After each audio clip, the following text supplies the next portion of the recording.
Hello, it's me, it's Grunso Monkey. How are you? How you doing? Welcome back to Letters of Music.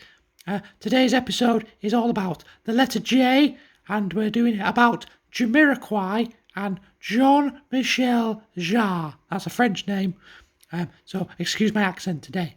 Yes, this is the letter J. Let's have a look at the record. Zooms out a little bit. Let's see the record. Today we have Jamiroquai's Emergency on Planet Earth, and then Jean-Michel Jarre's Rendezvous. Let's start with the album, shall we? Let's have a look. Here it is. We don't need to zoom in too much, but it's a very striking black and white sleeve. That is the Dancing Buffalo Man logo right there that you can see. On the debut album, Emergency on Planet Earth, debut album for Jamiroquai, released in June 1993, which means the next month, as of time of recording anyway, this will be 30 years old, this record. 30 years old. That's incredible. It is a jazz fusion masterpiece. I do think it's a very, very, very good debut album. Focuses on the way of the world and frontman JK's disappointment and anger towards wars and politics of the 90s and things like that. It's a very, very good album. Weird and kind of fun fact about this album, the LP version, this version, the vinyl version, is longer than the CD version. Has extended edition versions of When You Gonna Learn, Too Young to Die, and If I Like It, Then I'll Do It. Which is a bit weird. It's a bit weird to do that, to put different versions on the album for the vinyl. Because it's still short enough, it's 64 minutes long, this version, still short enough to fit on a CD.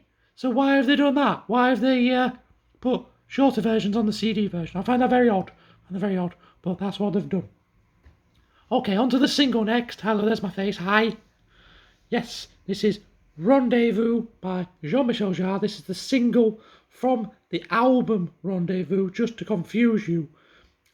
So this features Fourth Rendezvous as the A-side and the first part of First Rendezvous for the B-side, taken from his sixth album, released in 1986.